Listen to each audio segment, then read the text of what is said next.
Good evening, everyone. Thanks for coming back. Before we start, make sure to like and subscribe to the channel and leave a comment with where you're from and what time you're watching. So YouTube will keep showing you stories like this. Now, let's begin. November of last year, I was deep into my dissertation. 28 years old, halfway through a PhD in public policy, living on coffee and stress. The main reading room at Whitmore Library was my second home that month. Most students cleared out after midterm, so I had the place nearly to myself. Just me, 4 floors of stacks, and that particular silence you only get in old academic buildings. The kind that feels heavy. I'd claimed my usual spot on the 3rd floor, a study carrel tucked against the northeast wall. Good lighting. Isolated enough that I could spread out my materials without bothering anyone. The reading room itself was this massive space with 30-foot ceilings and rows of shelves radiating out like spokes. Beautiful in a Gothic sort of way, but unsettling when empty. The fluorescent lights hummed. The heating system clanked. You get used to it. Around 10:30 on a Wednesday night, I started noticing the sound. It was subtle at first. A soft thunk, like a hardcover book being pushed back into place on a shelf. The kind of sound you'd make when you're reshelving something and you want to make sure it's flush with the others. I glanced up from my laptop, looked toward the stacks to my right. Nothing. The nearest aisle was maybe 20 feet away, completely empty. I figured it was just the building settling, or maybe someone on another floor. I went back to my notes. 5 minutes later, there it was again. Same sound. Same distance, seemingly. But this time I was paying attention, and I could tell it came from behind me, not to the right. I turned in my chair and stared at the shelves directly at my back. The aisle was dark. Only every 3rd light was on in that section to save energy, but I could see well enough. Nobody there. The book sat perfectly still. Here's the thing. I'm not someone who jumps at shadows. I'd worked late in that library dozens of times. I'd heard plenty of odd noises. But something about the timing of that sound bothered me. It felt deliberate, placed. I tried to ignore it. I had a draft due Friday and I was behind. But over the next hour, it kept happening. Every 5 to 10 minutes, that same soft thunk, always behind me, always at that same distance like it was coming from the shelves at my back. I started checking every time, twisting around in my seat, sometimes even standing up and walking to the shelf to inspect it. Never saw anything, never found a book out of place. Around midnight, I decided to move. I packed up my laptop and notes, grabbed my coffee thermos, and relocated to a different carrel on the opposite side of the reading room. New angle, new section of stacks. I set up again, opened my laptop, got maybe 3 sentences written. Then I heard it. Behind me again. That same sound. That exact distance. Like someone had followed me across the room and resumed their position directly at my back. My mouth went dry. I sat very still and listened. The heating system clanked somewhere below. The fluorescent lights hummed their monotonous note. Nothing else. I forced myself to turn around slowly. The shelves behind me were different books, different call numbers, but the same shadowy aisle stretching back into darkness. Empty. I need you to understand. I wasn't scared yet. I was confused. Annoyed, maybe. Because logically, this didn't make sense. Sounds don't follow people. Buildings don't rearrange their acoustic properties based on where you sit. I'm a researcher. I solve problems by gathering data. So I moved again. This time I went to the far corner of the 3rd floor, a carrel wedged between 2 windows overlooking the quad. My back was to solid wall now, not shelves. I thought that would solve it. I sat down, opened a book, and waited. 3 minutes passed. Then I heard it. Behind me, through the wall. That's when my hand started shaking. Because that wasn't possible. The wall was exterior brick, 8 inches thick, and beyond it was a 3-story drop to the quad. There was nothing behind me but cold air and darkness. But I heard it clearly, that soft, deliberate thunk of a book being pushed into place, right behind my head. I stood up so fast my chair scraped across the floor, the sound echoing through the empty reading room. I pressed my back against the window and stared at the space where I'd been sitting. The carrel looked normal. The wall was solid. Everything was still. But I could feel it now, the attention. Like when you know someone's watching you, that primitive awareness that crawls up your spine. I scanned the reading room, the rows of empty carrels, the dark aisles between shelves, the distant circulation desk with its single lamp. Nothing moved, but the feeling didn't leave. I should have left then, I know that. But it was 12:30 in the morning and I had 17 pages to revise and I was so tired of being afraid of nothing. So I did something stupid. I walked to the nearest shelf, the one I'd been sitting in front of originally an hour ago. I put my hand on the spine of a random book and pulled it out halfway, leaving it jutting from the shelf. Then I walked away back to my original carrel and sat down with my back to that shelf. I waited. 2 minutes passed. The building settled. The lights hummed. And then, behind me, I heard it.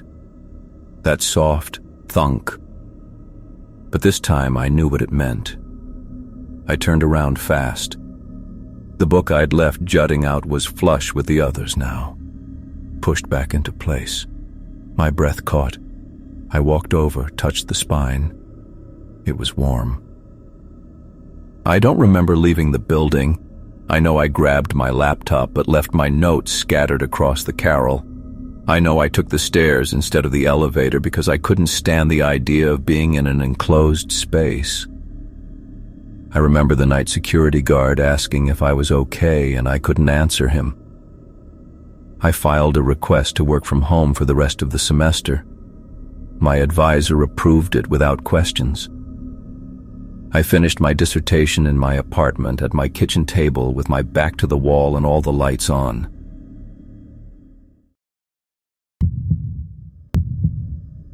I've been doing delivery work for 3 years now, and the weirdest thing I'd ever dealt with before this was a guy who insisted I hand his package to his parrot. So when dispatch gave me a last-minute rural route on November 3rd with snow already coming down, I just figured it was going to be a long, cold night, nothing more than that. The address was 4772 Hickory Lane, about 40 minutes outside town. My GPS lost signal maybe 10 miles out, but I'd printed the directions earlier. Old habit from my first year driving. The snow was coming down harder than the weather app had predicted, that wet, heavy kind that sticks to everything and makes the road feel like it's disappearing under your tires. I almost turned around twice, but the package was marked priority, and I needed the completion rate. The house appeared suddenly through the snow, set back from the road behind a line of bare trees. 2 stories, white siding, dark windows. No lights on that I could see, which wasn't unusual for that time of night. It was pushing 10:30, but the front door was open. Not wide open, just cracked, maybe 6 inches. Enough that I could see the hallway inside was lit, this pale yellow glow that looked too dim to be overhead lights. I sat in the van for a minute with the engine running, watching that open door. The snow was already covering my windshield again, even with the wipers going. I told myself the wind must have blown it open, that the homeowner probably didn't realize. People forget to latch doors all the time. I grabbed the package. Some flat rectangular thing felt like a picture frame. Then I headed up the walkway. The porch steps were covered in undisturbed snow. No footprints except the ones I was making. That detail stuck with me because it meant no one had gone in or out since the snow started, which had been at least an hour ago based on the accumulation. But the door was open. I knocked. Called out hello. Nothing. The house was completely silent in that specific way that makes you aware of your own breathing. I pushed the door a little wider with my foot, staying on the porch, and that's when I saw the first photograph. It was hanging on the left wall of the hallway, maybe 4 feet inside. Cheap black frame, the kind you get at a dollar store. And it was a picture of me, not like a security camera still or something grainy. This was high resolution. I was standing at a gas station pump filling up my van. I was wearing the same jacket I'd worn yesterday. I recognized the station too. The Shell off Route 34, the one I always stop at Thursday mornings. I don't know why I went inside. I should have left the package on the porch and gotten back in my van, but I went inside, and there were more photographs. Both sides of the hallway evenly spaced, maybe a dozen of them total, all of me, different locations, different clothes, different times of day. Me walking into a coffee bean last week. Me sitting in my van outside an apartment complex, checking my phone. Me at the grocery store, reaching for a carton of milk. Me at a rest stop on Interstate 40, getting out to stretch. Every single one was candid. Every single one was sharp and clear, like someone had been standing 20 feet away with a professional camera. My hands were shaking. I'm not trying to dramatize it. They literally wouldn't stay still. I pulled out my phone to call the police, but there was no signal. I'd known that since I lost GPS, but I'd forgotten. The silence in that house was wrong. Not just quiet, absent, like the building was swallowing sound. The hallway led deeper into the house, and I could see the edge of a kitchen at the end, but I couldn't see any more photographs past a certain point because the hallway curved slightly. I should have left. I know what you're thinking, but here's the thing. I needed to know how many there were. I needed to know when this started, how long someone had been following me without me noticing. I walked down the hallway, past all those frames. Some of the pictures were weeks old. I recognized a shirt I'd donated to Goodwill 2 months ago, so that meant this had been going on for at least that long. But as I got further down the hallway, the photographs got more recent. Me yesterday at the post office. Me this morning leaving my apartment. Me this afternoon stopped at a red light. The last frame was at the very end of the hallway, right before it opened into what looked like a living room. I stopped in front of it, and my chest went cold and tight. It was a photograph of me walking up to this house. This exact house. I was mid-step on the walkway, package under my arm, and you could see snow falling around me in the flash of the camera. The angle suggested someone had taken it from one of the upstairs windows, which meant someone had photographed me less than 3 minutes ago. Which meant someone was in this house right now. I turned around fast, ready to run back to the front door, and that's when I realized something else. The photographs I'd passed on my way in. I could see them from this angle now, see them all in a line stretching back toward the entrance. And there was a pattern. The ones near the door were older, taken weeks or months ago. But as you moved deeper into the hallway, toward where I was standing now, they got progressively more recent, like a timeline, like something counting down. The front door was still open. I could see my van through it, engine still running, exhaust visible in the cold. Maybe 30 feet away. I started moving back toward it, slowly at first, trying to keep my footsteps quiet, even though I don't know why that mattered in an empty house. But the house didn't feel empty. It felt like something was waiting for me to realize something. I was halfway back to the door when I heard it. Not a sound exactly, more like the absence of the sound the heater had been making. I hadn't consciously registered it before, but there had been this low mechanical hum the whole time, and it cut off all at once. And in that new silence I could hear something else. Breathing. Not loud, not close, but somewhere in the house, something was breathing in this slow, deliberate rhythm that didn't sound like it was sleeping. It didn't run. Running felt like it would trigger something. I walked quickly, steadily, keeping my eyes on the front door. I was 10 feet away when I noticed the package I'd been carrying was gone. I'd been holding it the entire time, I was sure of it, but my hands were empty. I looked back down the hallway and saw it sitting on the floor beneath that last photograph, the one of me on the walkway. I hadn't put it down. I would have remembered putting it down. I got to the door, got outside, got to my van. I locked the doors. My hands were shaking so badly I could barely get the key in the ignition, but I managed it and I drove away, faster than I should have on those snow-covered roads. I didn't look back at the house. I'm a pretty rational person, for context. Benjamin Carter, office manager at Helion Tech Solutions, 40 years old, married with 2 kids. The kind of guy who reads Consumer Reports before buying a toaster. I'm saying this so you understand. I don't do ghost stories. I don't do unexplained phenomena. But I also can't work in that building anymore, and I need to explain why. The Friday after Thanksgiving, I volunteered to come in and finish the year-end reports. The office was dead. Everyone else had taken the long weekend. It was just me on the 3rd floor, northeast corner, my desk and maybe 20 empty cubicles stretching out in that oppressive open-plan layout we'd switched to last spring. The building management had installed these voice-activated smart lights throughout the whole floor in October. Supposedly eco-friendly, cost-saving, all that corporate efficiency talk. I got there around 9 in the morning. Quiet, but normal quiet. I actually liked it. No phones ringing, no Brad from accounting microwaving fish. Just me and the spreadsheets.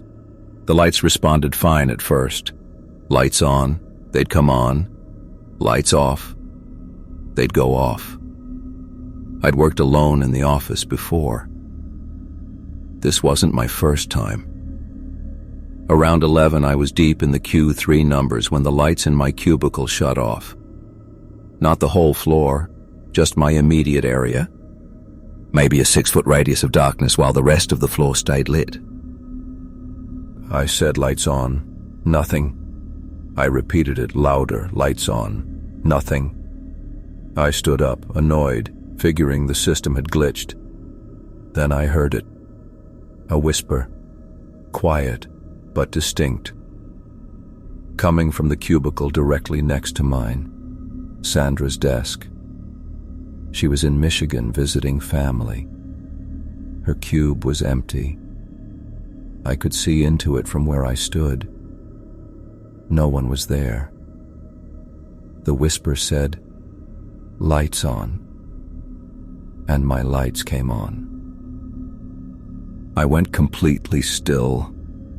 My mouth had gone dry. I waited, listening, telling myself I'd misheard. Maybe it was the HVAC system, or sound carrying weird through the empty building, or something. Lights off. The whisper again. Same source. Sandra's cube. My lights went off. I grabbed my phone, turned on the flashlight, and walked around the partition into her cubicle. Empty. Completely empty. Her desk was clear except for a coffee mug and a small succulent plant. No phones, no devices, nothing that could produce sound. I checked under the desk. Nothing. Behind me, from my own cubicle now, the whisper. Lights on. The lights came back on. I moved fast, back to my desk, spinning around to look at Sandra's cube. Still empty. Completely visible from where I stood. I called out, "Hello?" My voice sounded thin in the quiet. No response. Just the hum of the building's ventilation system. I stood there for maybe 5 minutes, phone in hand, thumb hovering over 911. But what was I going to say? That the smart lights weren't responding to me, that I heard whispering? I'd sound insane. I sat back down, opened my laptop, tried to focus on the reports. My hands were unsteady on the keyboard. For about 20 minutes, nothing happened. I started to relax, started to convince myself I'd imagined it or misunderstood what I'd heard. Then it came again, dim to 60%. The whisper from Sandra's cube. My lights dimmed, precisely smoothly to what I'd guess was 60% brightness. I stood up. My legs felt weak. I said, "Who's there?" Nothing. "This isn't funny. I'm calling building security." No response. I pulled up the building security number on my phone, but I didn't call. "I know what you're thinking. Why didn't I just leave?" Here's why. I'd look like a paranoid idiot. I'd have to explain to my boss on Monday why I abandoned the reports over malfunctioning lights. I'd already committed to being there, and some stupid, stubborn part of me refused to be scared out of an empty office by a technical glitch. God, even now telling this makes my hands shake. I tried to override it. Lights to 100%. Nothing happened. Dim to 40%, the whisper said. The lights obeyed immediately, dropping to a dimmer setting, that exact specification. I grabbed my jacket and walked toward the stairwell. I was done. Reports could wait. But as I passed Sandra's cubicle, I stopped. Something made me look at her desk again. The succulent plant was positioned differently than it had been 10 minutes ago. I was sure of it. It had been on the left side of her desk, near the edge. Now it was centered directly in the middle, like someone had deliberately placed it there. I backed away, hit the door to the stairwell, and went down one flight to the second floor. Different department, different lighting system zone. I sat in an empty conference room for 30 minutes, door open, lights on, trying to calm down. Eventually, I convinced myself to go back up. I'd grab my laptop, my keys, and leave. That's it. The third floor was dark when I came back through the stairwell door. Completely dark. Every light was off. I said, "Lights on." My voice echoed slightly, no response. I used my phone flashlight, walking carefully back to my cubicle. When I got there, my laptop was closed. I'd left it open. I was certain I'd left it open. "Lights on," the whisper said, from right behind me this time. I spun around. Nothing. No one. Just empty cubicles in the dark. Every light on the floor came on at once. Full brightness. Fluorescent white flooding everything. And in that sudden illumination, I saw something that I still can't rationalize. In Sandra's cubicle, in every cubicle I could see, the office chairs were facing me. Not positioned randomly, not tucked under desks, turned to face my exact position. Maybe 15 chairs, all pointed directly at where I stood. I ran. I grabbed my laptop, left everything else, and I ran for the stairwell. Behind me, as I hit the door, I heard it one more time. Lights off. The floor went dark behind me. I drove home. Didn't finish the reports. Monday morning I called in sick, and Tuesday I submitted my resignation. My boss tried to talk me out of it, asked what happened. I told him I'd gotten a better offer. He was confused, but accepted it. I haven't been back to that building. My wife keeps asking why I left such a stable job. I told her I needed a change. But here's the thing I can't stop thinking about. Sandra came back from Michigan the following week. I texted her, asked casually if anything weird had happened at her desk lately. She said no, but then mentioned something strange. When she'd gotten back Monday morning, her desk plant was dead, completely dried out, brown, crispy, like it hadn't been watered in months. She'd watered it thoroughly the Wednesday before Thanksgiving. It was fine when she left. I think about those chairs facing me, all of them. I think about that whisper coming from different locations, how it knew exactly how the lighting system worked, the precise syntax for dimming commands. And I think about how the lights never responded to me again after that first time, only to the whisper. My new office doesn't have smart lights. I made sure of that before I accepted the position. Regular switches only, and I don't work alone anymore. I always make sure someone else is in the building, even if they're on a different floor. I just need to know someone else is there. I teach second grade at Whitmore Elementary. This is my first year, and I'm still figuring things out. Classroom management, lesson plans, all of it. It was the Tuesday before Thanksgiving break. Parents' night was scheduled for Thursday, and I was behind on everything.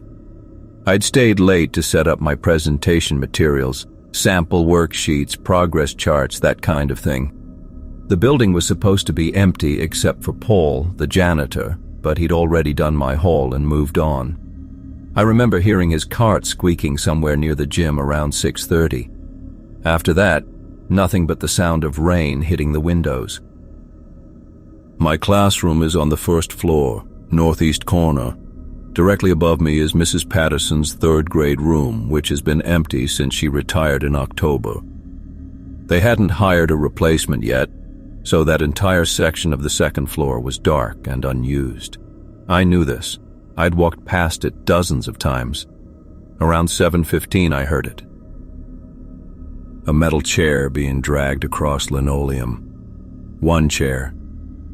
The sound was unmistakable. That specific scraping screech that makes your teeth hurt. It came from directly overhead, moved about 6 feet, then stopped.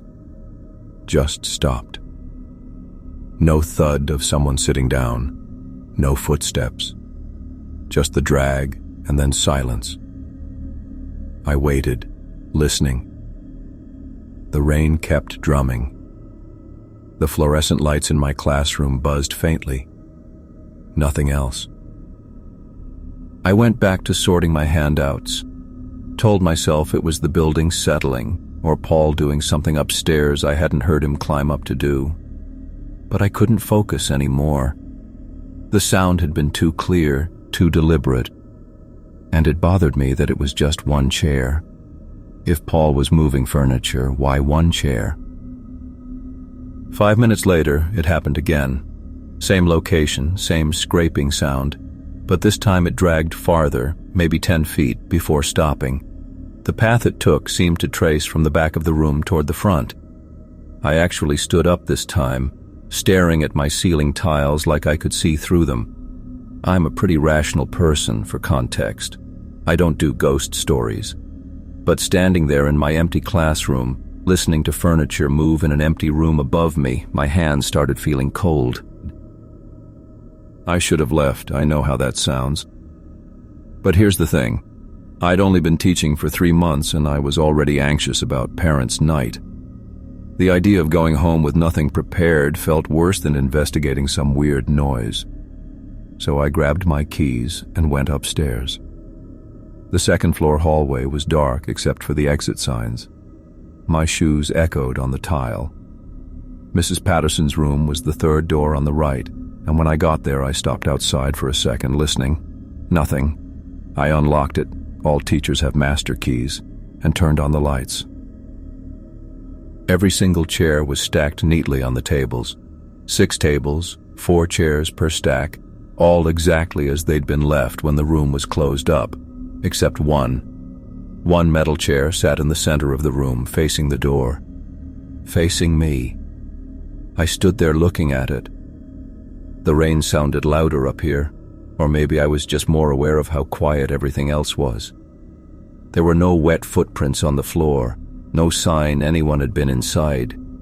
Just that one chair, positioned like someone had carefully placed it there and walked away. I checked the windows, locked. Checked the closet, empty. The whole time I kept glancing back at that chair, and I don't know why this detail matters, but it stuck with me. The chair was angled slightly to the left, not quite straight, like someone had been sitting in it and stood up quickly, leaving it crooked.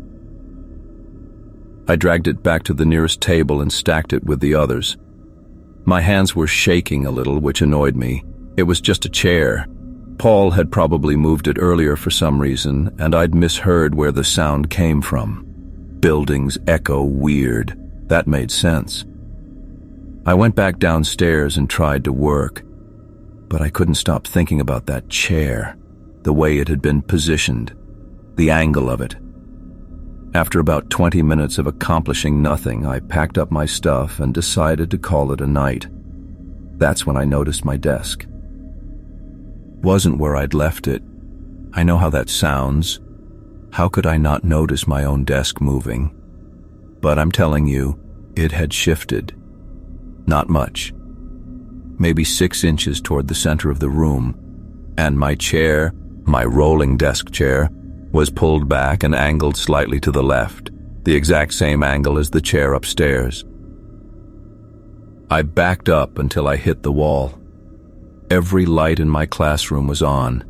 The door was open. There was nowhere for anyone to hide. But someone had moved my furniture while I was upstairs. While I was standing in that empty room looking at a chair that shouldn't have been there, someone was down here touching my things. I looked at the student desks. They're arranged in clusters of 4, and I'm obsessive about keeping them aligned. I'd straighten them before I started working that afternoon. I do it every day. But now, looking at them carefully, I could see they were wrong. Not dramatically, just slightly rotated. Each group turned maybe 5 or 10 degrees, all in the same direction, all angled toward where I'd been sitting. The clock on the wall read 7:47. I'd been upstairs for maybe 10 minutes. That's all it had taken for someone to come into my room and reposition everything while making no sound at all. I grabbed my bag and left. Didn't turn off the lights. Didn't lock the door. Just walked straight to my car in the rain and sat there with the engine running, staring at the dark second-floor windows. Here's what I can't stop thinking about. The sound I heard wasn't furniture being moved around randomly. It was someone dragging a chair into position, taking their time with it. And when I went to investigate, they came downstairs and did the same thing in my room, rearranged everything around where I'd been sitting, like they were setting up an audience. I called Paul's cell from the parking lot. He picked up on the 3rd ring, and I asked him if he'd been on the 2nd floor that evening. He said no, he'd finished that wing yesterday. Asked if something was wrong. I told him I'd thought I heard something, but it was probably nothing. He offered to go check, but I said not to worry about it. What was I going to say? Someone moved a chair? I went back the next morning during first period prep, when the building was full of people and noise and felt normal again. Mrs. Patterson's room was locked. I opened it anyway. All the chairs were stacked on the tables, exactly where they should be. Nothing was out of place. In my classroom, I spent 20 minutes pushing all the desks back to where they belonged. My desk, too. I kept measuring the distances with my eyes, trying to remember exactly how I'd had things arranged. But the truth is, I'm not completely sure anymore. Maybe I was wrong about where everything was. Maybe I'd moved my own desk without thinking about it and forgotten. I never told anyone what happened. Parents' night went fine. I finished the school year and signed my contract for next year because I need the job and because rationally I know nothing actually hurt me. But I don't stay late anymore. I work at home now, even though it's less convenient. Sometimes during the day when my students are at lunch or special classes and the room is empty, I'll come back from the bathroom or the copy room and I'll stop in the doorway, just looking, making sure everything is where I left it. I've never caught anything moving, but last week I walked in and one of the student chairs was pulled back from its desk. Just one. I know I'd pushed them all in that morning because I'd made a point of it. I pushed it back in and haven't mentioned it to anyone. What would I say? I teach second grade now, and sometimes when the classroom is too quiet, I think about someone standing in the doorway watching me work, taking notes on where everything goes, waiting for me to leave so they can put it back just slightly wrong. Just different enough that I'll notice, but not enough that I can prove it to anyone else. The chair is pulled out again this morning. I saw it when I came in early to prep. I haven't touched it yet. I'm standing here looking at it and my hands are cold again, and I don't know what happens if I just leave it there.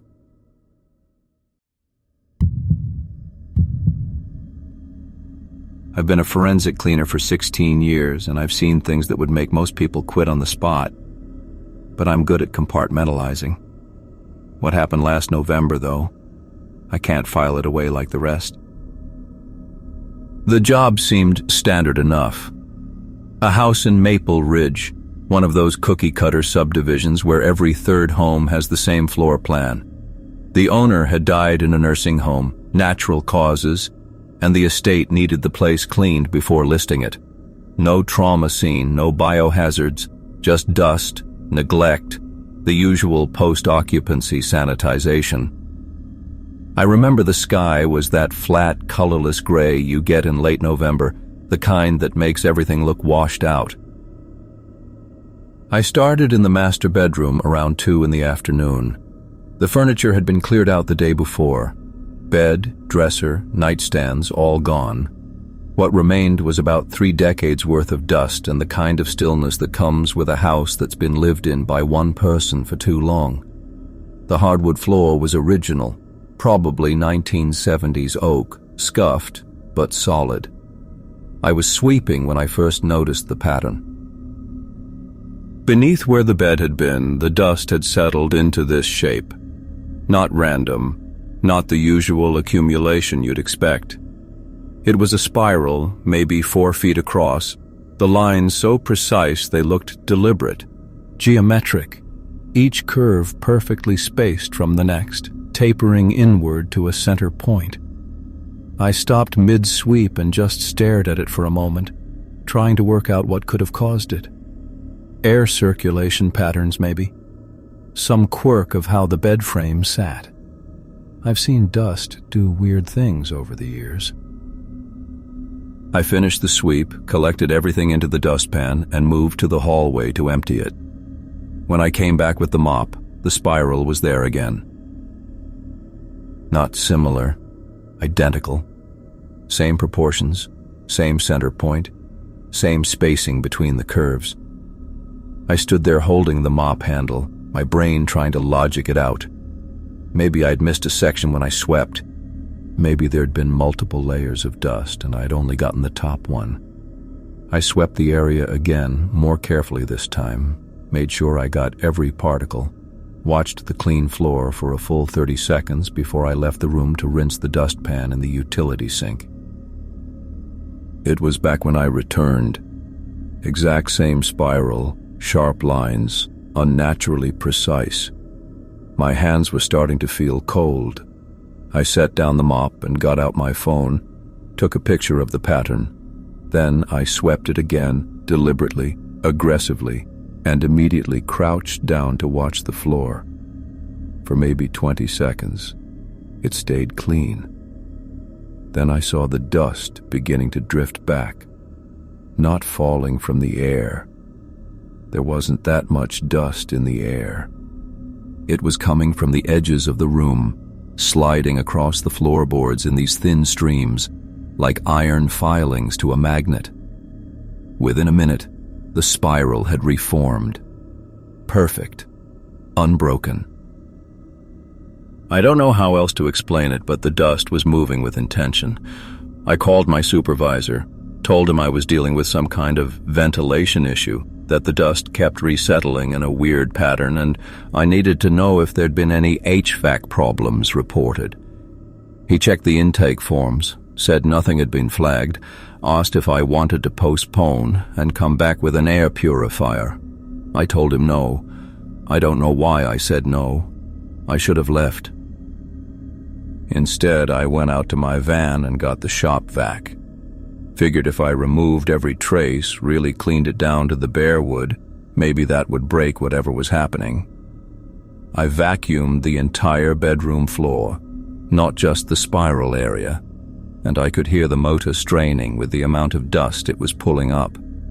When I finished, the floor gleamed, not a speck visible. I sat on the windowsill and waited. Told myself I'd give it 5 minutes, and if nothing happened, I'd finish the job and get out. My watch ticked through 3 minutes. 4. At 4.5, I saw the first thread of dust creep out from under the baseboard, then another. They moved in straight lines toward the center of the room, converging on that same point where the spiral center had been.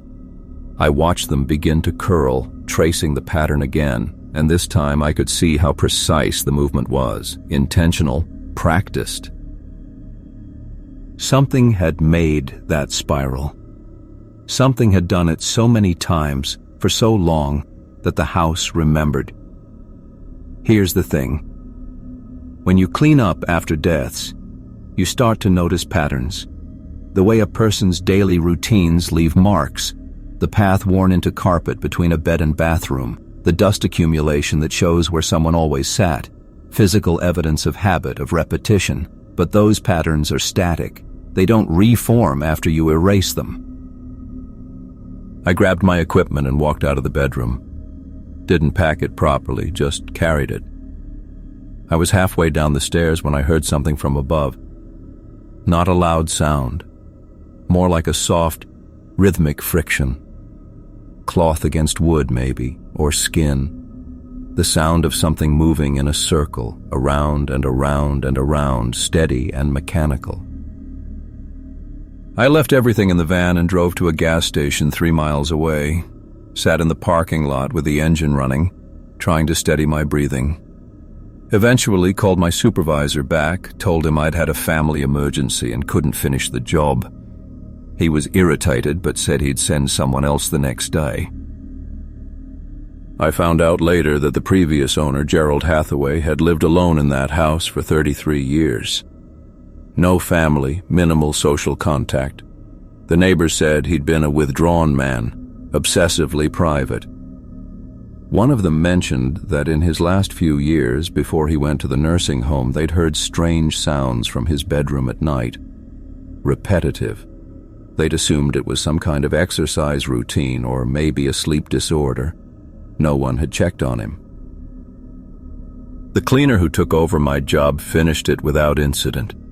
I asked him specifically about the master bedroom, and he said it was dusty but nothing unusual. The spiral was gone. He didn't see it reform. But I still have the photo on my phone. I've looked at it maybe 100 times, trying to find some rational explanation. The curves are too perfect, the spacing too exact. And when I zoom in on the center point, there's something else I didn't notice at the time. A darkening in the wood grain, like a stain that's been worn into the boards. Faint, but there. The shape of it is circular, maybe 8 inches across. The kind of mark you'd get from sustained pressure. Friction, something moving in that exact spot, night after night, year after year. My name's Alan White. I'm 39, been a museum curator for 14 years, and I'm a pretty rational person. For context, I deal with facts, provenance records, preservation protocols. The Riverside Historical Museum isn't glamorous. We're small, underfunded, mostly local history exhibits that school groups shuffle through. November's our off-season, which means maintenance, repairs, and clearing out storage.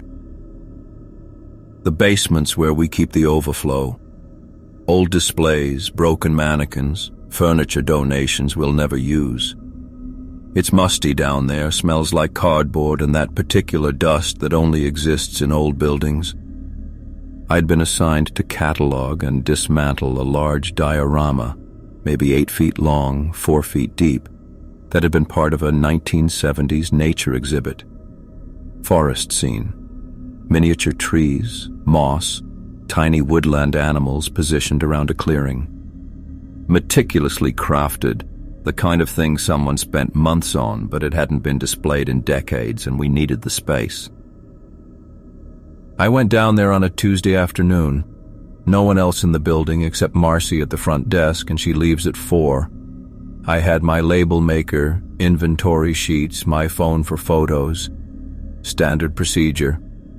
The diorama sat on a workbench under fluorescent lights that buzzed in that way that makes you aware of the silence underneath. The detail work was remarkable up close. Each tree maybe 6 inches tall, bark texture carved by hand. Lichen made from what looked like painted sponge. A miniature stream made of resin, frozen mid-flow. I started at the left edge, photographing sections, labeling the larger pieces for storage. Tree by tree, animal by animal. I was about halfway through, working on the clearing in the center, when I saw it. A figure, human-shaped, roughly an inch tall, standing in the exact middle of the clearing. I hadn't noticed it before because it was partially hidden by a small boulder, just a gray rock about the size of a grape. But when I shifted my angle, there it was. The figure was me. I don't mean it was humanoid. I mean it was me. Khaki pants, blue Oxford shirt with the sleeves rolled up, same as what I was wearing. Dark hair, glasses, even the watch on the left wrist. The face was too small to see clearly, but the proportions were exact, and it was holding something.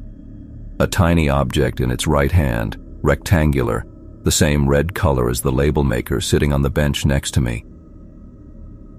My first thought was that someone was messing with me. A joke, maybe. Tom from exhibits has that kind of humor. But the figure wasn't new. It had the same slight yellowing as the other pieces, the same accumulated dust in the creases. It looked like it had been part of the diorama from the beginning. I picked it up.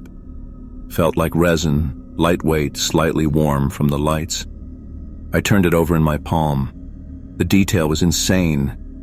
The texture of the fabric, the bend in the elbows. Even the label maker had tiny buttons molded into it. I set it on the bench next to my actual label maker. Took a photo of both. I still have that photo. Then I went back to labeling the trees, trying to ignore the feeling crawling up my spine.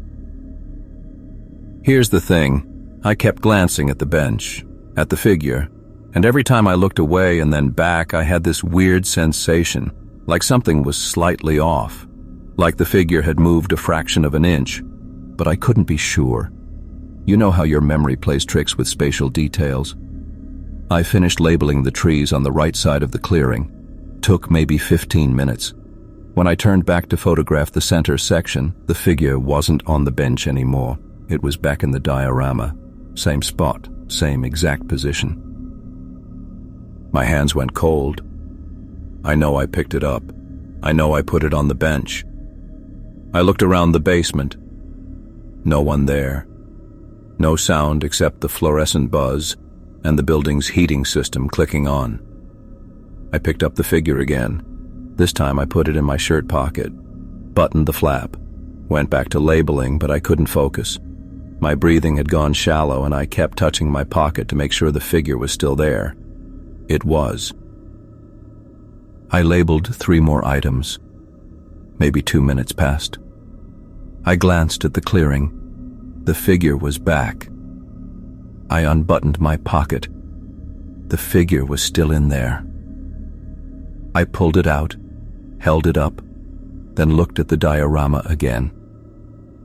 2 figures, one in my hand, one in the clearing, identical. My phone was in my hand. before I consciously decided to use it. I took a photo of the diorama with the figure in the clearing, then a photo of the one in my hand. Then I looked at the diorama again, and the figure in the clearing was gone, just the one in my hand. I set the one from my hand back on the bench, stepped back, stared at the empty clearing for maybe 30 seconds. Nothing happened. I blinked. The figure was back in the clearing. I want to be clear about what I did next. I didn't blink again. I kept my eyes open until they burned and watered. The figure stayed in the clearing. I picked up my label maker, held it in my right hand the same way the miniature me was holding its miniature label maker. I stood there, frozen, watching the figure watch nothing. When I finally blinked, I had to. My eyes were streaming. The sensation that went through me wasn't fear. It was recognition, like muscle memory. Like I'd done this exact thing before, standing in this exact spot, holding this exact object, looking at this exact scene. Not déjà vu. Certainty. I looked at the figure in the clearing. I looked at my hand holding the label maker. I looked at the workbench, the fluorescent lights, the basement around me. The proportions were wrong. That's what I kept thinking. The proportions were wrong. The basement was too detailed. The texture of the concrete floor, the rust patterns on the pipes overhead, the specific way the light fell across the diorama. Too exact, too deliberate. I tried walking to the stairs. I could move. But the whole time I was moving, I had this sick feeling that I was following a predetermined path, that I'd walked to these stairs before, that I'd climbed them before, that I'd pushed open the door before. Everything felt scripted, inevitable. The basement door was locked from the outside. I tried my phone. No signal. Of course, no signal. The basement's always been a dead zone. I went back to the diorama. The figure was still there. I looked closer at the tiny label maker it held. Close enough that my breath fogged the resin stream. There was text on the miniature label, printed letters too small to read with the naked eye. I used my phone's camera, zoomed in, took a photo, enhanced it. The label read, Alan White, Curator, item number 31847. I checked my inventory sheet. Item number 31847 was the diorama itself. That's when I noticed the other figures. I hadn't seen them before because they were positioned in the trees, partially hidden. Same scale as me, same clothing, all holding label makers, all labeled. There were dozens of them throughout the diorama, scattered in the miniature forest. And behind the diorama, built into the backdrop I'd thought was just painted canvas, there were more scenes, smaller, other rooms, other figures, other versions. I don't know how long I stood there. Time felt wrong. I tried the door again every few minutes. Still locked. I tried calling Marcy. No signal. The fluorescent lights never flickered, never changed. My watch kept moving, but the quality of time felt frozen. Eventually, I think it was eventually, the door unlocked, just opened. I climbed the stairs and Marcy was still at the desk filing something, and she said, "Hey, Alan," finishing up like no time had passed at all. I told her I wasn't feeling well. Went home. I was going to call in sick the next day, but when I woke up I was already in my car halfway to the museum. I don't remember leaving my apartment. That was 6 days ago. I've tried not going back. I've tried different routes. I've tried staying in bed, but I always end up there. Always end up in the basement. Always end up standing at that workbench with my label maker. Sometimes I test it. I'll do something different. Set the label maker down with my left hand instead of my right. The figure in the clearing matches me. I'll turn my back for exactly 10 seconds. When I turn around, the figure's position has changed to match where I'm looking. The worst part is the labeling. I've been labeling the same trees for 6 days. Same items, same numbers. And I know I've done it before. I know I've done it thousands of times.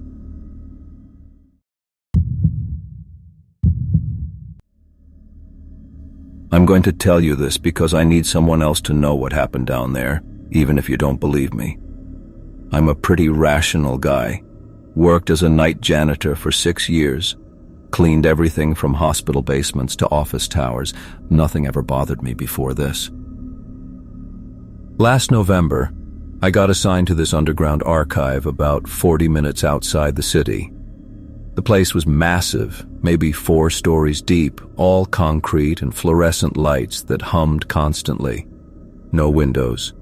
No cell service once you went past the 2nd level. They stored old government documents down there, stuff that was too outdated to digitize but too official to destroy. My job was simple. Mop the floors, empty the trash bins, wipe down the reading tables on each level. 8 hours, 5 nights a week. The pay was decent and I had the whole place to myself, which I liked. The dust was the first thing I noticed. It wasn't normal dust. It was this fine, pale gray powder that seemed to settle on every surface within hours of me cleaning. The archive manager mentioned it during orientation, said something about the paper degrading, breaking down into particulate matter. Made sense to me. Old documents, dry air, no ventilation to speak of. I'd dust the shelves at the start of my shift, and by the end, you could write your name in it again. The 2nd week, I was mopping the 4th floor, the deepest level, when I noticed something strange. I'd been working in the eastern section, nowhere near the back stacks, and when I walked down one of the aisles to retrieve my water bottle, I saw these lines in the dust on the floor. Perfectly parallel. Neat. They ran the length of the aisle, maybe a dozen of them, each about an inch apart, like someone had dragged their fingers through the dust in straight, careful rows.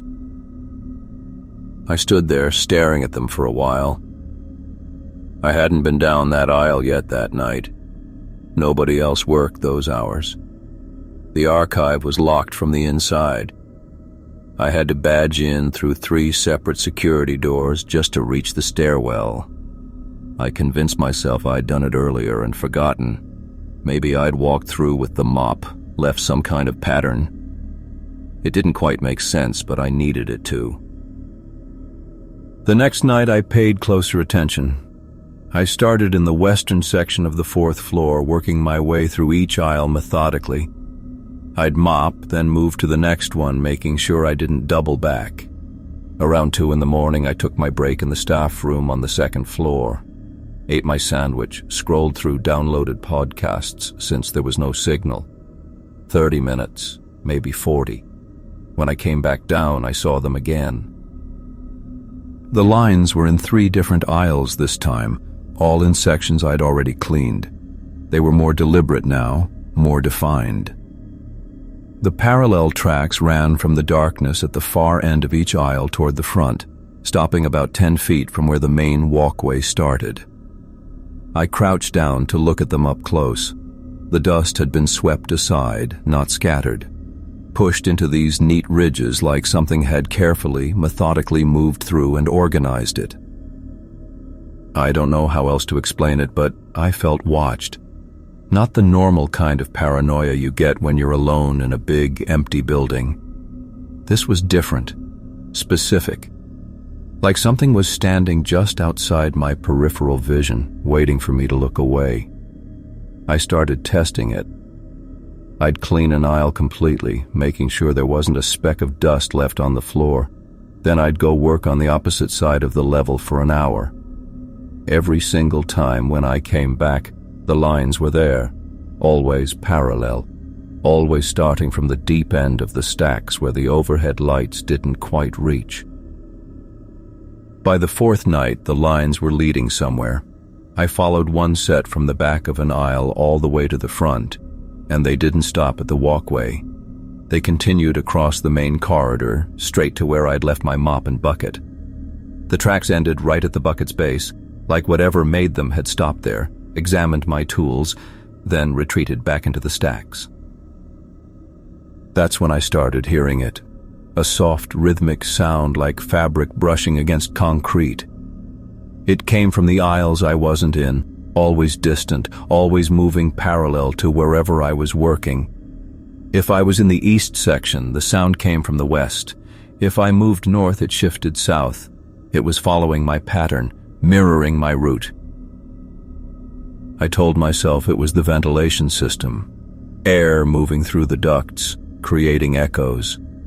But the archive didn't have ducts, just these big industrial fans mounted in the ceiling that pulled stale air up through vents. And the sound wasn't mechanical, it had rhythm, intention. Look, I know what you're thinking. Why didn't I just leave? Here's the thing, I needed the job. My lease was up for renewal, I had car payments, and night shift positions that paid this well didn't come around often. I told myself I could handle it. It was just dust and weird acoustics. Nothing was actually threatening me. On the sixth night, I found the tracks leading to my jacket. I'd left it draped over a chair in the staff room on the third floor, went down to mop the fourth level for a couple hours. When I came back up, there were dust lines on the staff room floor, faint but visible. Running from the doorway to the chair where my jacket hung, something had come up from the fourth floor, walked into that room, and approached my things. I didn't sleep that day. Got home around 7 in the morning, lay in bed with my eyes open, trying to rationalize it. I couldn't. The next night, I brought a flashlight, a real one, not just my phone, and I decided I was going to walk to the back of one of those aisles and see what was there. I picked the longest aisle in the western section, the one where the tracks always seemed to originate. The fluorescent lights overhead only reached about 30 feet back, and the aisle extended maybe 60 feet total. I stood at the entrance for a long time, listening. The brushing sound was there, faint, coming from somewhere deeper in the stacks. I walked slowly, flashlight up, checking every shelf. The documents were packed tight. Old tax records, zoning permits, deeds from the 70s and 80s, all of them covered in that same pale dust. The air smelled like old paper and something else, something I couldn't place. Damp concrete, maybe, mildew. About halfway down, I saw them. Handprints. In the dust on the shelves. Small handprints, but wrong. The proportions were off. The fingers were too long, the palms too narrow. There were dozens of them, all at the same height, pressed into the dust like something had been running its hands along the shelves as it walked. I backed out of that aisle. Didn't run, didn't turn around, just backed up slowly, keeping my light pointed forward until I reached the main walkway. The brushing sound had stopped. The whole floor was silent except for the hum of the lights. I quit the next morning, called the archive manager, told him I had a family emergency and couldn't give 2 weeks. He didn't argue. Here's what I can't get out of my head. On my last night, I left my mop and bucket right where they were and walked out. I didn't clean anything, I just left. And when I was badging out through the final security door, I looked back down the hallway toward the stairwell that led to the 4th floor.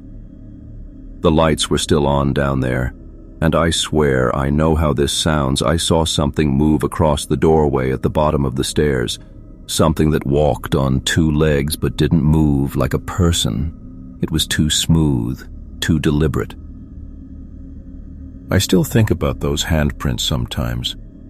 I dream about standing in that aisle, and when I turn around, something's right behind me, reaching past my shoulder to touch the shelf. I never see what it is. I always wake up before I can turn my head.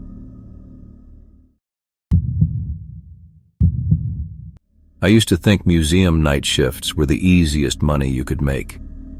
Just you, the exhibits, and 8 hours of silence to catch up on podcasts. I'm a pretty rational person for context. I majored in accounting before this, not exactly the mystical type. But what happened during my overnight shifts in November last year made me request a permanent transfer to daytime security, and I still can't listen to anything in complete silence anymore.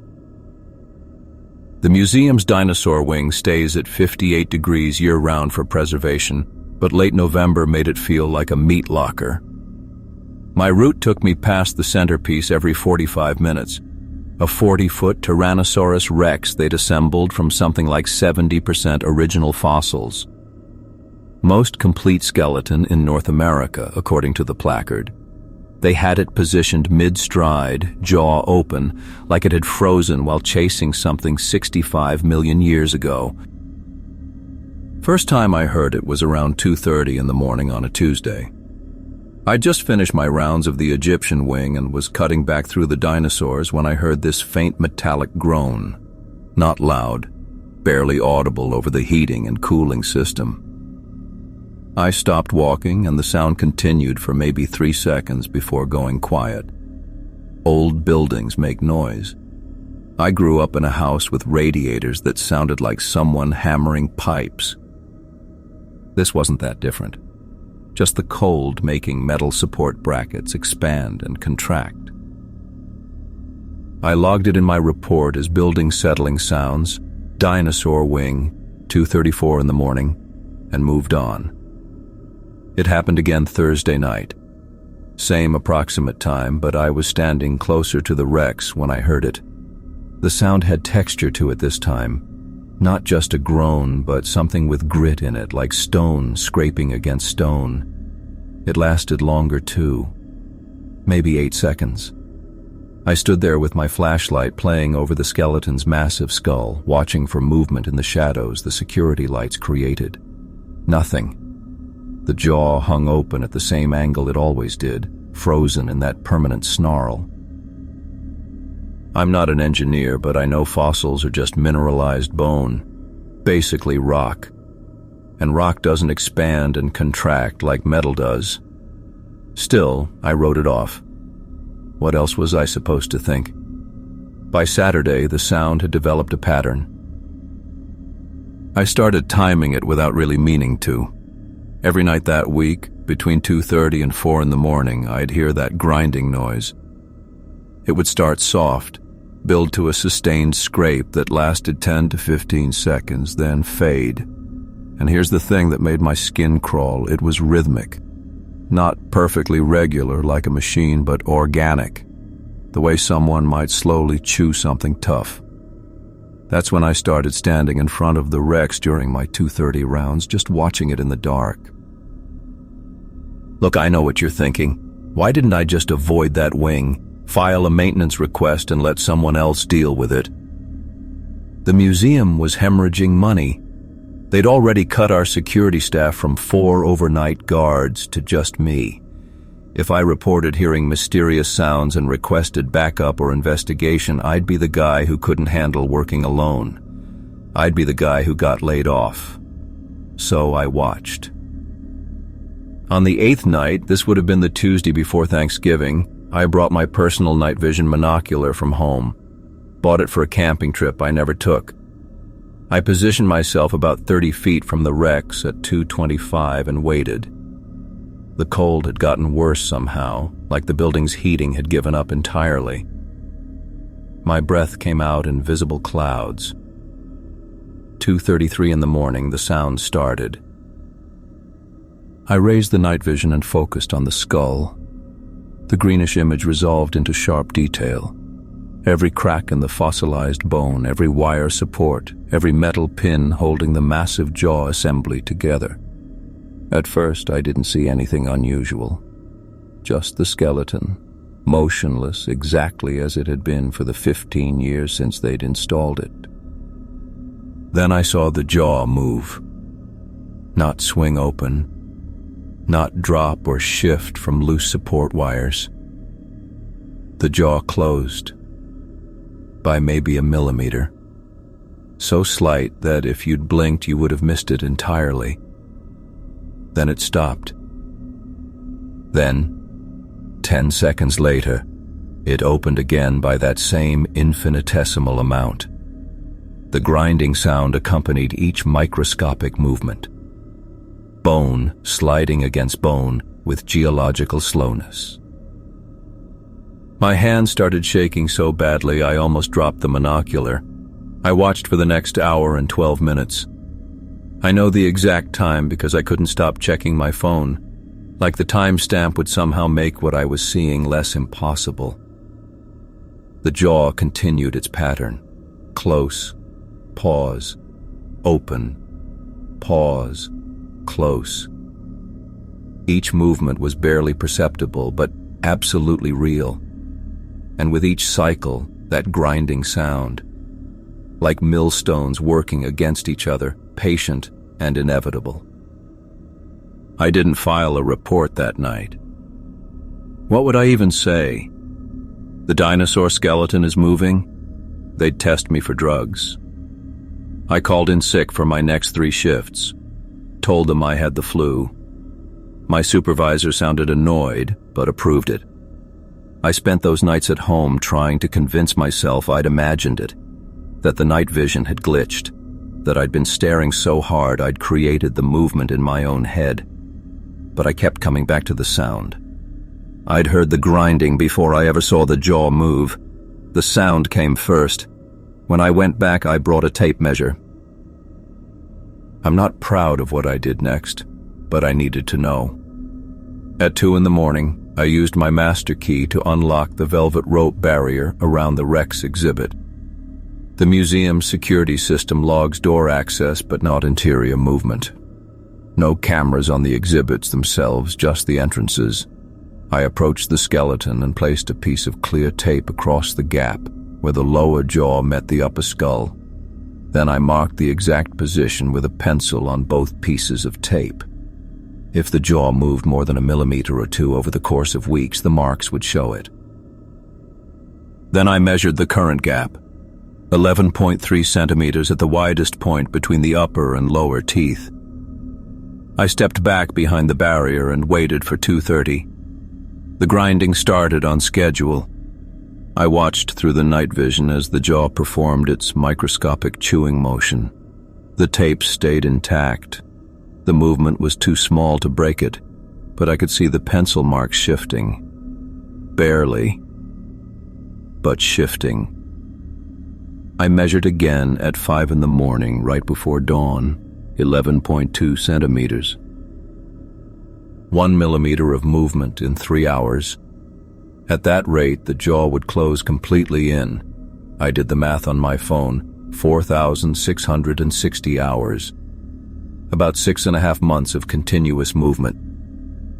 Here's what made me request the transfer. I went into the museum's archives during my lunch break the next day, found the installation documentation from 15 years ago. They'd positioned the jaw at an 11.5 centimeter gap based on the original fossil bed positioning and comparative anatomy, standard museum practice. Which meant that over 15 years, entirely unnoticed by anyone, the jaw had already closed by 2 millimeters. I submitted my transfer request that afternoon, told them the overnight shifts were affecting my health. They approved it, probably grateful to avoid paying night differential anymore. I've been working 10 to 6 ever since, surrounded by visitors and school groups, and enough noise that I never have to hear silence. But I still think about it. The Rex is still there in the dinosaur wing, still positioned mid-stride with that eternal snarl. And every night, in the cold and the dark, when the building empties out, and the only sound is the heating and cooling system cycling on and off, that jaw continues its patient work. Closing, opening, closing, chewing on something that's been in its mouth for 65 million years. The new night guard is a kid, maybe 22. I saw him last week during shift change and almost said something. Almost warned him to stay away from the dinosaur wing between 2:30 and 4. But what would I even say that wouldn't sound insane? Sometimes I calculate how much longer it has. 6.5 months from when I left. It's been 4 months now. I keep thinking about what happens when that jaw finally closes completely. When whatever it's been chewing on for millions of years finally gets swallowed.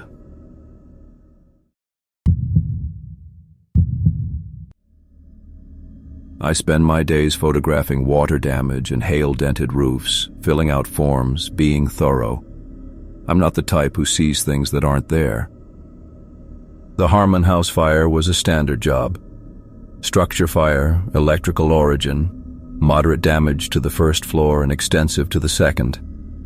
The homeowners were staying with family while we processed everything. I showed up on a Tuesday in mid-November, one of those gray days where it gets dark by 4:30 and feels like the sun never really came up at all. The house still smelled like wet char and melted plastic. I started in the living room with my camera, a Canon I'd used on maybe 300 claims before this one. Standard procedure. Wide shots of each room, detail shots of significant damage, systematic coverage for the file. The burned areas were mostly upstairs, but there was smoke damage and some scorching throughout the first floor. I moved through each room with my checklist, making sure I captured everything the underwriters would need. I was maybe 45 minutes in when I stopped to review my shots, just making sure I hadn't missed any angles. That's when I noticed something off about the photos. In every interior shot, my shadow looked wrong. Not the position of it. That made sense based on where I'd been standing relative to the windows and my external flash. But the shadow itself looked too dark, too solid, like someone had taken a marker and traced around it to make the edges impossibly crisp. I pulled up a photo I'd taken in the dining room. The shadow I'd cast across the smoke-stained wall was so black it almost looked three-dimensional, like it had depth to it. The edges were sharp enough to cut. I looked at the next photo. Same thing. My shadow on the warped hardwood floor looked thick, substantial, more like a pool of ink than a natural shadow. I turned around slowly, checking the actual shadows in the room around me. They looked normal. Soft-edged, gray, the way shadows are supposed to look on an overcast day with diffused light. I raised my hand and watched my shadow on the wall move with me, see through where the light passed around my fingers. Completely ordinary. But in the photos, it was different. I know what you're thinking. Maybe it was a camera setting, something with the contrast or the flash. I checked everything. I took a few test shots right there, reviewed them immediately. Every single one showed that same impossibly dark, sharp-edged shadow. Only in the interior shots, though. When I stepped outside to the front porch and took a photo of the yard, my shadow looked completely normal in the image. Just inside the house. Just my shadow. I should have left then. I had enough photos for the claim. But here's the thing. I needed shots of the upstairs bedrooms where the actual fire damage was worst, and I kept telling myself I was being irrational. It's a camera glitch. It's the lighting conditions. It's smoke residue on the lens creating some weird artifact. I wiped down the lens, checked it for damage, even swapped in my backup memory card in case there was corruption. The upstairs hallway was darker, most of the windows blown out and boarded over. I used my flash. The master bedroom door was half burned through, hanging crooked on the hinges. I stepped inside and the smell hit me harder. That acrid chemical stink of incinerated belongings, melted synthetic fabrics, the ghost of smoke that had been trapped in the walls. I took my shots. Wide angle of the whole room, detail shots of the ceiling collapse, close-ups of the point of origin near the electrical outlet. Professional, methodical. I was almost done when I made the mistake of checking the last photo. It was a wide shot of the room taken from the doorway. I could see my legs in the bottom of the frame, mid-step, my right foot lifted and angled forward as I'd been moving to get a better position. But my shadow on the floor, the one that thick two-solid shadow, wasn't mid-step at all. It was standing completely still, both feet planted, facing me. I lowered the camera slowly. The room was silent except for my breathing, which had gone shallow and fast. I looked down at the floor, at the real shadow I was casting. It was exactly where it should be, positioned naturally beneath me, moving when I moved. I looked back at the camera screen. In the photo, the shadow was still standing, still facing toward where I'd been standing when I took the shot. My hands started shaking badly enough that I nearly dropped the camera. I backed out of the room, not turning around, just stepping backward through the doorway into the hall.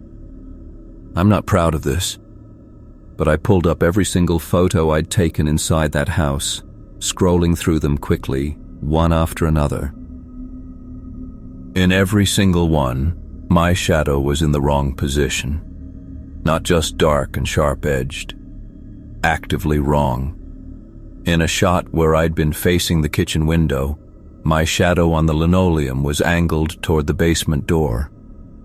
In a photo of the smoke-damaged bathroom, I'd been crouched down to get a shot of the floor, but my shadow stretched up the wall behind me like I was standing at full height. I wasn't just casting a strange shadow. Something else was casting it. Something that moved independently, that stood in positions I hadn't stood in, that stayed still when I moved.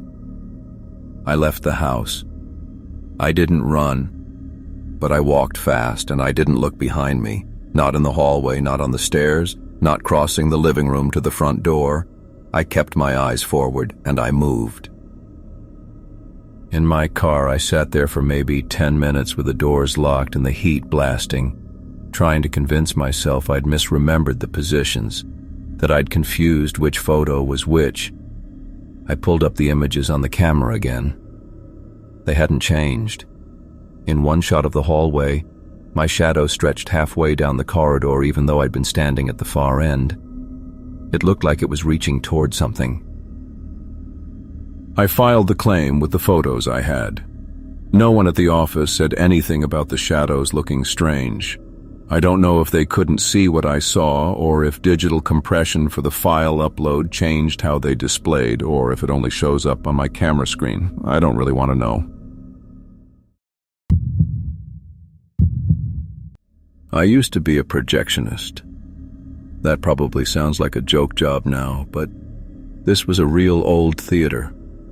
The Paramount, built in 1927, one of those massive single-screen places with a balcony nobody used anymore and seats for 400 people that maybe saw a dozen on a good night. I'm not someone who believes in ghosts or any of that, for the record. I'm a pretty rational person. I took the job because it paid better than my last gig and I liked working alone. The weekend it happened was early November, dead season. The owner had this idea to run a classic horror marathon, 5 films back-to-back, Friday through Sunday nights. Frankenstein, Nosferatu, the original Dracula, stuff like that. Real old prints, actual film reels. Nobody bought tickets. Not one person showed up Friday night, and I ran the whole thing anyway because the owner said to. It felt wasteful, honestly, projecting these films into an empty theater, but I didn't mind. Gave me time to catch up on podcasts between reel changes. That's the thing about film projection most people don't know. There's always a gap.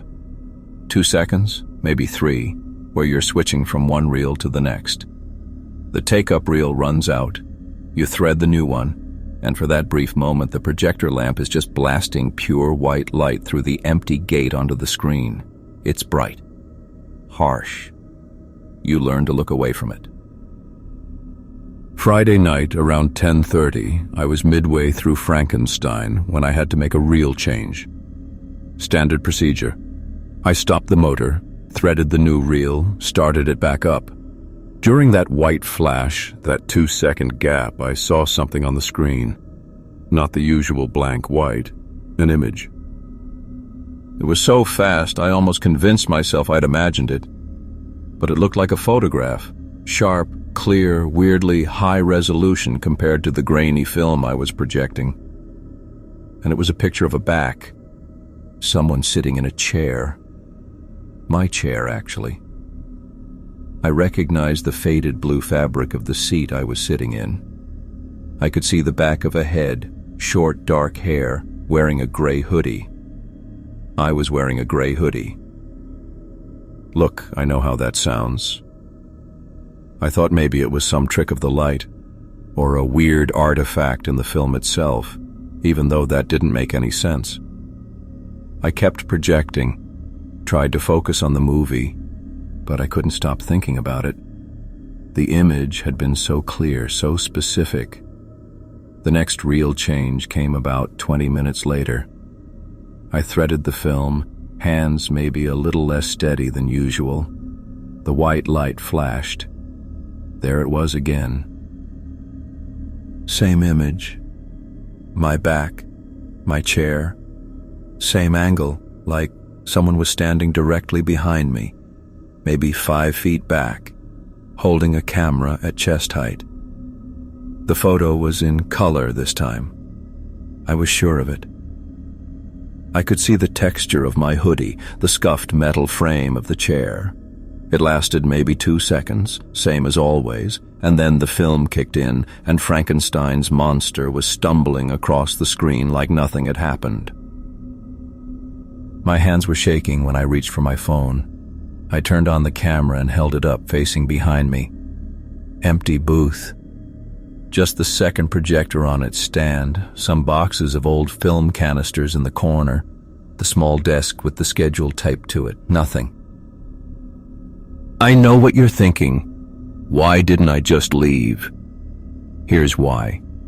It was a photograph, not a live feed, not a reflection. A photograph of me in that exact moment from an angle I couldn't possibly see. And it only appeared in that gap, that 2-second window when the light was pure white and nothing else was being projected. I thought about calling someone, my roommate maybe, or even the owner, but what would I say? That the projector was showing me pictures of myself? They'd think I was high. The third reel change came during the climax of the film. I almost didn't want to do it. I stood there with my hand on the motor switch, staring at the take-up reel as it spun down to nothing. The film flapped loose. I had no choice. I threaded the new reel, hit the switch, white light, the photograph again, my back, my chair, and someone standing behind me. Not clearly. Not a full figure. Just the suggestion of one. A dark shape. Human height, positioned maybe 3 feet directly behind my chair. The proportions were wrong. The shoulders were too wide or the head was too small. I couldn't tell which. It was blurred, like whoever took the photo had moved the camera at the last second. But it was there. The film started. I spun around so fast I nearly knocked over the projector. Nothing. Empty booth. I sat back down. My breathing sounded too loud in the small space. The film kept rolling, the monster rampaging on screen, and I just stared at the back wall of the booth, trying to make sense of it. Photographs don't predict the future. They don't show things that aren't there. I wasn't moving during those flashes. I was sitting perfectly still, threading film. So how was something behind me? I didn't want to do the next reel change. I considered just letting the film run out, letting the white light blast onto the screen until the owner came in Monday and found me gone. But that felt worse somehow, like leaving before I understood what was happening. Fourth reel change. I counted down the seconds as the film ran thin. My hands were sweating. I threaded the new reel as fast as I could, barely looking at what I was doing. White light. The photograph was closer this time. Same angle, same chair, but the perspective had shifted. Whoever was taking the picture was standing maybe 2 feet behind me now. The figure was clearer. I could see the outline of arms hanging at its sides. The posture was wrong, too stiff, too still, and the head was tilted slightly, like it was leaning forward to look over my shoulder. I didn't turn around this time. I kept my eyes on the screen as the film started, watching the white light fade into the next scene. I don't know why. Maybe I didn't want to confirm it wasn't there. Maybe I was afraid of what I'd do if I turned around and saw something. The booth felt smaller, colder. I kept projecting. Fifth reel change. Second to last one of the night. I threaded the film on autopilot, barely conscious of what my hands were doing. I was thinking about the angle. The photograph was always from behind me, always from the same position, but it was getting closer with every reel change, which meant white light. The figure was right behind my chair, close enough that I could see the faint outline of its hand resting on the back of the seat, inches from my shoulder. The image was sharp now, clinical. I could see the stitching on my hoodie, the individual hairs on the back of my head, and the figure's hand. It was pale, too pale, with fingers that were too long and joints that bent at slightly wrong angles. The film started. I stood up. I didn't turn around. I just stood there staring at the projector, listening to the sound of the film running through the gate. There was nothing else. No breathing, no footsteps, no sense of presence. Just me and the machinery and the distant sound of the movie playing in the empty theater below. I finished the film. I don't know why. Maybe because stopping felt like an acknowledgement that something was wrong. I threaded the final reel, hands numb, and I didn't look at the screen during the white light. I kept my eyes on the wall, on the peeling paint and the old water stain in the corner, and I didn't let myself think about what was being projected onto the screen 60 feet away. When the last reel finished, I packed up and left. I didn't turn off the projector lamp, I didn't lock the booth. I just walked out of the theater and got in my car and drove home, and I didn't look in the rearview mirror once.